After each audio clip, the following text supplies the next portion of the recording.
Bismillahirrahmanirrahim.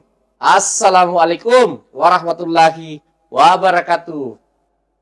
Dan salam sejahtera buat seluruh sahabat dan sobat IPISO dimanapun Anda berada. Jumpa lagi dengan saya, Suadi Idris Amir. Tentunya di acara kesayangan kita, IPISO Rumah Edukasi. Sahabat dan sobat IPISO, pada kesempatan kali ini, IPISO akan mengangkat tema membedah kinerja politik dan pemerintahan Bupati Luwu Utara, Ibu Indah Putri Indriani, dan Wali Kota Palopo, Bapak Judas Amir, sahabat dan sobat IPISO. Dan untuk membahas ini, telah hadir di tengah-tengah studi IPISO Direktur Eksekutif Lembaga Pedoman Data Indonesia, PDI, Dinda Sakral Wijaya Saputra, SIPMA. Beliau selaku pengamat politik pemerintahan atau analis politik pemerintahan akan membedah kinerja Ibu Bupati dan Bapak Wali Kota ini. Assalamualaikum, Dinda. Waalaikumsalam warahmatullahi wabarakatuh, Pak Gir. Kita mulai lagi, Dinda. Alhamdulillah. Baik, Dinda Sakral, Siap. Dinda Direktur. Stabilitas politik di Kota Palopo dalam kacamata Dinda Sakral seperti apa di kepemimpinan Judas Amir di periode kedua ini? Silakan, Dinda. Ya, Assalamualaikum warahmatullahi wabarakatuh. Salam. Pertanyaan Kakak Gir tadi tentang seperti apa stabilitas politik yang ada di Kota Palopo, mungkin saya ingin menjawab secara khusus bahwa memang Pak Judas Amir ini sudah 2 periode memimpin di Kota Palopo. Nah, di 2 periode kepemimpinan beliau memang ada plus dan ada minusnya. Kita tahu sendiri bahwa Palopo ini bisa dibilang sebagai jantung dari Luwu Raya. Luwu Raya, benar. Jadi ini adalah kota madya yang berada di tengah-tengah beberapa kabupaten di Luwu Raya. Tentunya Kota Palopo ini menjadi salah satu acuan bagi orang-orang yang datang ke Luwu Raya, hadir, karena di Palopo ini memang adalah kota madya. Nah, Pak Judas Amir selama kepemimpinannya, kita tahu beliau ini memang memiliki plus minus seperti yang saya sampaikan tadi, Kadir. Mulai dari beliau dia itu menjadi ketua Nasdem di Luwu, kemudian kemarin Pak Dir baru-baru dia itu dijadikan oleh Pak Rusdi Masih sebagai ketua Nasdem Palopo.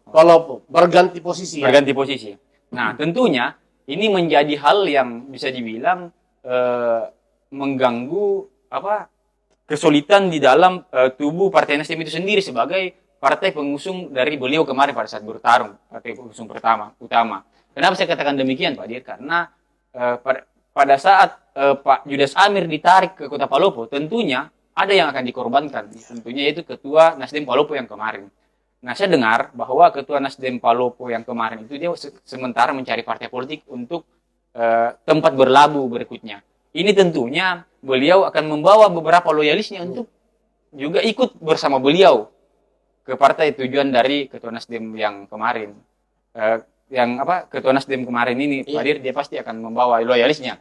Nah, di Palopo ini sendiri, Kak Dir, kalau kita berbicara masalah stabilitas politik, memang selain dari internal Partai Nasdem sendiri yang dipimpin oleh Bapak Judas Amir, kita tahu bahwa di Palopo ini memang ketua DPR-nya ini itu dari Partai Golkar. Dari Golkar. Nah, tentunya ini menjadi hal yang ketika memang ini berefek positif bagi pemerintahan, tentunya Partai Golkar di Palopo ini bisa dikatakan bisa menjadi oposisi yang baik bagi pemerintahan Pak Judas Amir. Karena apa? Karena banyak isu yang beredar, Kadir, bahwa Pak Judas Amir di Palopo ini memang ada ketidaksulitan dengan tidak harmonis. Ya, ketidakharmonisan dengan wakilnya. yang Itu notabene ketua Golkar di ketua sana. Golkar di sana yang baru terpilih. Ketua DPR. Nah, Maksud saya yang saat ini kadernya menjadi ketua ketua DPR. DPR, betul Kadir. Nah, apalagi ketika berbicara masalah stabilitas politik, ke depan ini akan ada pertarungan pilkada serentak di 2024. Nah, di pilkada 2024 itu Pak Yudas Amir tentunya tidak bisa bertarung lagi karena beliau ini Sudah dua dua periode. Ini tentu sangat akan dimanfaatkan oleh partai-partai politik lain untuk mengkuliti segala kebijakan-kebijakan dari Pak Yudas Amir yang dia keluarkan di Kota Palopo. Ya. Nah, ini menurut saya menarik. Kenapa? Karena di Palopo sendiri pertarungan politik itu memang sangat luar biasa, tensinya sangat tinggi. Kita tahu sendiri Pak Dir, kemarin pada saat pemilihan pertama dari Pak Yudas Amir ada kejadian konflik yang terjadi yang betul-betul sangat luar biasa. Itu masih sangat masih tinggal di ingatan kita, di mana ada pembakaran dan lain Ya, sebagainya. betul. Nah, tentunya ke depan Pak Yudas Amir dia akan menyiapkan seseorang yang akan menjadi penerusnya di Kota Palopo. Saya mendengar anak beliau itu disiapkan untuk ikut bertarung. Farid ya. Nah, ini tentunya akan mengganggu stabilitas politik yang saya maksud tadi, Kak Dir. Kalau dilihat gerakan Farid sih sebenarnya sudah mengganggu. Nah, ini dia, Kak Dir. Kenapa? Karena RMB ini sebagai wakil dari Pak Yudas Amir, tentunya dia juga akan mencoba mencari panggung yang kemarin-kemarin tidak diberikan oleh Pak Yudas Amir. Apalagi di Palopo nantinya, Kak Dir, itu tentunya pemilihan di 2024 itu bisa dibilang tanpa incumbent. Kecuali, kenapa saya katakan demikian? Karena ini kan ada rentan waktu yang dari 2000, kalau tidak salah 2023, Kak Dir, itu kan ada PLT. Ada PLT. Nah, tentunya ini akan menjadi hal yang akan dimanfaatkan oleh calon-calon lain untuk bisa ikut bertarung di Kota Palopo. Jadi stabilitas politik di Kota Palopo sekarang ini, saya rasa ini kalau kita berbicara positifnya, ini positif bagi masyarakat. Kenapa? Karena ketika ada hal-hal yang dilakukan atau kebijakan-kebijakan yang dilakukan oleh pemerintah, itu akan betul-betul sangat diperhatikan oleh para kader-kader partai yang memiliki peluang untuk ikut bertarung di Kota Palopo nantinya. Dan negatifnya tentu saja semoga tidak menjadi hal yang buruk bagi pemerintahan, dalam artian akan mempertontonkan hal-hal yang sifatnya itu tidak rasional, yang mengorbankan masyarakat ke depannya. Itu. Baik. Sahabat dan sobat IPISO, Dinda Sakrawijaya Saputra telah menggambarkan kebijakan politik, apalagi stabilitas politik di Kota Palopo. Baik, langsung kita tanyakan, gimana dengan Kabupaten Luwu Utara terkait stabilitas politik? Silakan Dinda. Ya. Luwu Utara ini saya rasa sangat menarik, Adir.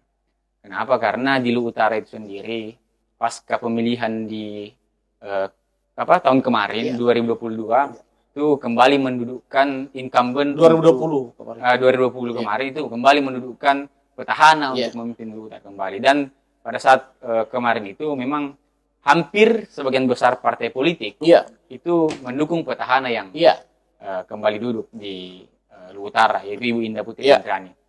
Nah, di Luwu Utara sendiri ketika kita berbicara stabilitas politik, saya melihatnya bahwa mungkin salah satu partai yang betul-betul getol menunjukkan bahwa dia sebagai partai oposisi di pemerintahan dari Ibu Indah itu tentunya itu Partai Nasdem yang mengusung lawan dari Ibu Bupati kemarin, yaitu Bapak Taharum dan Bapak Rahmat Laguni. Kenapa saya katakan demikian? Karena pada saat pembahasan anggaran untuk 2022 kemarin, hadir, memang Partai Nasdem menolak usulan anggaran, salah satunya partai yang menolak usulan anggaran dari pemerintahan Ibu Indah Putri Indrani. Tentunya ini sudah menjadi satu hal sebagai pertanda bahwa Partai Nasdem itu sudah menabur genderang perang untuk menuju ke 2024 nantinya. Nah, ini selain itu saya rasa kontestasi stabilitas politik di Luwu Utara itu adem-adem saja. Kenapa? Karena Ibu Indah Putri Indrani juga kan saya lihat sudah tidak memiliki kepentingan di Kabupaten Luwu Utara. Cuma dia harus menjaga stabilitas karena ada kabarnya dia pun mengincar kontestasi pilgub. Iya, Kadir. Memang seperti yang kita ketahui di beberapa media sosial dan lain sebagainya, dan di survei juga, mungkin Kadir lebih tahu, memang beliau itu digadang-gadang sebagai salah satu calon terkuat mewakili untuk posisi wakil mewakili Luwu Raya, mewakili keterwakilan dari Luwu Raya. Luwu Raya. Betul. Nah, tentunya ini menarik juga. Kenapa? Karena saya rasa di Luwu Utara ini Ibu Indah Putri Indrani, beliau akan mencoba menjaga bagaimana caranya. Beliau ini menjadi kepala daerah yang mampu mampu mengayomi semua partai-partai Ya, politik betul. yang ada di Luwu Utara. Karena seperti yang tadi Kak Dir katakan bahwa memang beliau ini memiliki suatu peluang Iya. untuk naik kelas ke Ya, dilirik ya. naik kelas ke Kontestasi pilgub. kontestasi pemilihan gubernur Iya. ke depan. Baik, baik. Sahabat dan sobat IPISO, stabilitas politik di Luwu Utara menurut Dinda Sakral Wijaya Saputra masih lebih bagus dibanding kota Palopo. Karena riak-riak politik di sana dan gerakan-gerakan politik dari Bu Indah masih adem-adem saja, mungkin karena baru terpilih, baru 1 tahun yang lalu dia terpilih. Bagaimana dengan geliat pembangunan di kota Palopo dan di Luwu Utara sendiri, Dinda, dalam kacamata Dinda? Silakan. Saya masuk ke kota Palopo dulu. Ya, dari kota Palopo dulu. Di kota Palopo, menurut saya, kinerja dari Bapak Judas Amir dalam hal pembangunan, kebijakan-kebijakan yang dilakukan untuk pembangunan, saya rasa itu cukup memuaskan. Cukup memuaskan ya. Cukup terlihat ya. Cukup terlihat, nampak jelas hadir. Salah satu contoh, beliau kemarin pasca di 2015 kalau tidak salah, hadir pertarungan pertama beliau ya. 2015. Itu kan seperti saya katakan tadi, ada konflik yang terjadi dan beliau mampu menyelesaikan itu. 2013 ya. 2013 ya. Iya. Mampu menyelesaikan itu, beliau membangun salah satu kantor wali kota atau kantor kepala daerah yang menjadi salah satu kantor termegah di Iya. Sulawesi Selatan. Kemudian memang ketika berbicara masalah pembangunan di setiap lorong-lorong, RT, kelurahan dan lain sebagainya, saya rasa itu sangat signifikan apa yang dilakukan oleh Bapak Judas Amir. Mungkin, Kadir, ketika kita berbicara masalah pembangunan itu sendiri, kalau kita berbicara Pak Judas Amir, mungkin yang menjadi masalah itu ya tentunya adanya isu-isu yang kita dengar bahwa ada ikut campur atau intervensi dari putra beliau di dalam pembangunan tersebut. Putra mahkota ya, ini. itu saja Iya. yang saya dengar yang menjadi hal yang yang sering diperbincangkan kalau kita berbicara Kota Palopo. Tapi secara menyeluruh Pak Judas sendiri selaku wali kota ya cukup cukup memperlihatkan pembangunan ya. baik. Bagaimana dengan Luwu Utara, Dinda? Nah, Luwu Utara ini memang menurut saya ini menarik.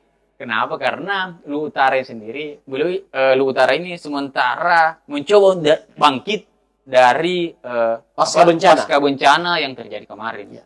Memang ketika berbicara pembangunan, memang banyak masalah yang terjadi di Luwu Utara, Kadir. Salah satu contoh banyaknya pengungsi-pengungsi yang ramai sekarang dibahas. Kenapa? Karena ini menjadi suatu prioritas dari Ibu Bupati Luwu Utara di masa kampanye kemarin, bagaimana dia mencoba untuk memulihkan kembali Luwu Utara seperti semula.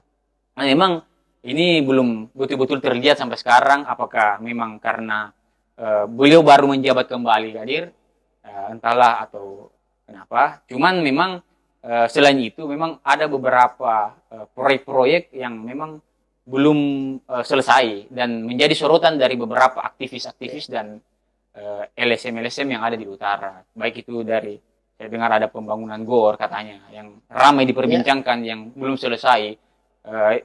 Ada juga masalah di mana jembatan-jembatan di daerah-daerah terpencil yang katanya tidak diperhatikan dan lain sebagainya. Mungkin ya saya tidak tahu, Kadir, apakah karena beliau baru menjabat, belum optimal karena baru menjabat, ataukah memang beliau ini, ya mudah-mudahan tidak, Kadir, beliau ini sudah berbicara bahwa saya ini sudah periode kedua, jadi mungkin untuk saat ini saya fokus saja untuk melakukan peningkatan elektoral di masyarakat luas untuk pijakan saya bertarung di pemilihan berikutnya. Jadi kalau kita berbicara utara, Kadir, saya tambahkan memang pembangunan itu belum terlalu signifikan. Ya, mungkin karena seperti saya katakan tadi, beliau mungkin baru kembali lagi masuk memimpin di utara, apalagi pasca bencana. Ataukah memang mungkin pos-pos anggaran itu beliau baru ingin mengaturnya dengan seksama. Baik, ya, sahabat dan sobat IPISO, Dinda Sakral Wijaya Saputra tadi sudah menjelaskan tentang stabilitas politik di Kota Palopo dan Kabupaten Luwu Utara. Kebijakan publik tentu ketika berbicara kebijakan publik, ada banyak kebijakan publik yang berkaitan pada sektor pendidikan, kesehatan, kemudian tentu mengarah pada peningkatan ekonomi. Kalau kita lihat untuk sektor-sektor strategis ini, terutama dalam rangka meningkatkan indeks pembangunan manusia di sana. Seperti apa kita lihat di Kota Palopo dan di Lu, Dinda Sakralwijaya? Saya melihat, saya mulai dari Palopo lagi, Iya. Pak Dir. Di Kota Palopo itu memang Kota Palopo ini seperti saya katakan tadi menjadi tujuan dari 3 kabupaten yang ada di sekitar Palopo, yaitu Luwu Utara, Luwu Timur, dan Luwu, Iya. menjadi tempat untuk para masyarakat atau anak-anaknya itu disekolahkan ke Kota Palopo. Kota Palopo. Karena memang di Kota Palopo ini terkenal sebagai salah satu kota pendidikan Iya. kalau kita berbicara di luar raya, Pak Dir. Nah, kita berbicara indeks pembangunan manusianya, memang saya lihat kita tidak katakan berhasil, kita juga tidak bisa katakan gagal. Gagal. Kenapa? Karena ini adem-adem saja pembangunan-pembangunan yang terjadi dalam hal-hal yang menyangkut masalah indeks pembangunan manusia dan pendidikan. Tapi saya melihat memang Pak Judas Amir ini itu saja Kadir tadi yang menjadi masalah bagi beliau itu adalah pandangan beberapa orang bahwa putranya itu ikut campur dalam segala bidang yang ada di Kota Palopo. Tapi ketika kita berbicara masalah pembangunan pendidikan, pembangunan kesehatan, peningkatan IPM dan lain sebagainya, saya rasa itu itu masih baik-baik saja untuk sekarang ini, karena saya lihat tidak ada hal-hal yang betul-betul menjadi suatu bahan kritikan ketika berbicara di perihal sektor-sektor tersebut. Iya. Baik, di Lutra apa begitu? Kalau di Lutra itu Kadir, memang saya lihat memang Ibu Indah Putri Indriani ini memang dia itu ketika berbicara masalah pendidikan dan pembangunan manusia itu memang itu cukup baik. Itu cukup baik, perlu diapresiasi. Iya. Kenapa? Karena beliau itu mencanangkan beberapa program yang memang menyentuh sektor-sektor pendidikan, baik itu pendidiknya ataupun siswa-siswa yang ada di Luwu Utara. Salah satu contoh, beliau itu melakukan kebijakan-kebijakan seperti mengangkat guru-guru honorer itu, diberikan dia suatu ruang masuk menjadi yang namanya sarjana mengajar. Sarjana mengajar. Itu bagus, Kadir, saya lihat. Dan Luwu Utara itu saya lihat Ibu Indah ini beberapa kali mendapatkan penghargaan di bidang-bidang itu, karena beliau betul-betul menggenjot di bidang-bidang tersebut, Kadir, untuk bisa menghadirkan inovasi-inovasi yang betul-betul baik dan terasa di masyarakat, dan itu juga diapresiasi oleh pemerintah pusat. Jadi saya lihat di Utara itu kalau kita berbicara masalah IPM dan pendidikan itu, saya rasa itu cukup baik kalau kita berbicara manusianya. Baik, sahabat dan sobat IPISO, indikator-indikator utama dari tinjauan kinerja Wali Kota Palopo dan Bupati Luwu Utara tadi sudah dibahas oleh Dinda Sakralwijaya Saputra, Direktur Pedoman Data Indonesia, PADI. Baik, tentu tadi beliau sudah melihat dengan sangat objektif ya. Baik, terakhir arah politik wali kota dan bupati Luwu Utara ini sendiri seperti apa kita lihat tadi, walaupun tadi sempat sedikit menyinggung, tapi mungkin perlu diperjelas lagi arah-arah politik yang kita pandang, kita lihat dalam kacamata. Jadi menurut saya ini yang menarik. Jadi kita berbicara arah politik di dua kota atau di dua daerah ini, ini yang memang saat ini betul-betul diperbincangkan bahkan di setiap sudut-sudut warung kopi dan sudut-sudut lorong-lorong yang ada di dua termasuk kabupaten ini. Judas ya, targetnya apa saja kira-kira, apakah masih mau maju wakil gubernur kah atau mau maju DPR RI kah, seperti apa kita lihat? Saya melihat bahwa Pak Judas Amir ini fokusnya kalau kita berbicara arah politiknya itu memang untuk saat ini memang dia mempersiapkan anaknya untuk bisa menggantikan beliau dari bahasa politik yang beliau coba bangun Cuma kan di 2023 dia berakhir ya. Ya. Nah, untuk langkah-langkah politik beliau ke depannya saya tidak tahu seperti apa, tapi memang haruskah pensiun dia? Saya melihat bahwa beliau ini ketika memang masih memiliki hasrat untuk ikut terjun di dalam hal-hal yang berbau tentang pengambilan kebijakan, tentunya beliau realistisnya itu bisa ikut bertarung baik itu di provinsi ataupun DPR RI. Nah, untuk masalah arah politik beliau untuk di Kota Palopo, tentunya beliau tidak akan meninggalkan jabatannya itu tanpa mempersiapkan dengan matang Kemungkinan DPR provinsi mungkin kali ya. DPR provinsi atau DPR RI. Saya dengar beliau itu pernah berpikir bahwa kenapa tidak beliau ingin maju di DPR provinsi atau DPR RI. Cuman saya melihat dari segi usia Kadir, mungkin beliau akan beristirahat dari idealnya politik. Idealnya beliau beristirahat dari panggung politik dan memberikan ruang kepada penerus beliau untuk kan putranya ini mau maju wali kota ya. Ya, untuk saat ini kan beliau itu masih ASN Kadir. Jadi saya lihat memang beliau mungkin saja akan mencoba mencari formula yang baik untuk memuluskan langkah putranya untuk bisa ikut bertarung dan memenangkan pertarungan di Kota Palopo. Nah, sementara di Utara sendiri, Kadir, itu sudah tahu lah, Ibu Indah Putri Indriani ini memang menjadi salah satu figur kepala daerah yang diperbincangkan, yang digadang-gadang itu sudah sangat siap untuk naik kelas ke. Selalu namanya disebut. Dan memang banyak akademisi, pengamat yang menilai beliau ini adalah salah satu calon yang kuat ketika menjadi calon wakil gubernur dengan siapapun dia di berpaket. Nah, tentunya Ibu Indah sendiri saya lihat memang beliau ini memang adalah seseorang yang unik dalam menentukan sikap politiknya. Beliau ini selalu rasional dalam melihat segala pertarungan politik, Pak dia. Dan itu dia buktikan dengan histori dan perjalanan beliau sehingga bisa sampai saat ini, di posisi saat ini, Kadir. Jadi saya rasa beliau ini memang akan mempersiapkan dirinya, dan itu sudah kita lihat dengan langkah-langkah yang dia lakukan untuk bagaimana caranya bisa ikut berkontestasi di pemilihan gubernur 2024 nantinya. Dan untuk Luhut Utara saya rasa beliau akan main aman saja. Beliau akan mencoba untuk merestui semua calon. Netral ya? Ya, netral. Supaya beliau ini bisa tidak terganggu dan mendapatkan efek elektoral dari calon-calon yang nanti bertarung di utara. Begitu ya? Baik sahabat dan sobat Ipiso. Kedua, daerah ini sudah dibedah oleh Dinda Sakral Wijaya Saputra, SIP, MA, analis politik dan pemerintahan dari Pedoman Data Indonesia. Terima kasih Dinda atas edukasinya. Ini sangat bermanfaat bagi Wali Kota Palopo dan Bupati Indah Putri Indriani, Bupati Luhut Utara. Yang kebetulan Dinda juga adalah putra asli dari sana. Siap. Sampai jumpa pada diskusi berikutnya, Dinda. Assalamualaikum warahmatullahi wabarakatuh. Siap.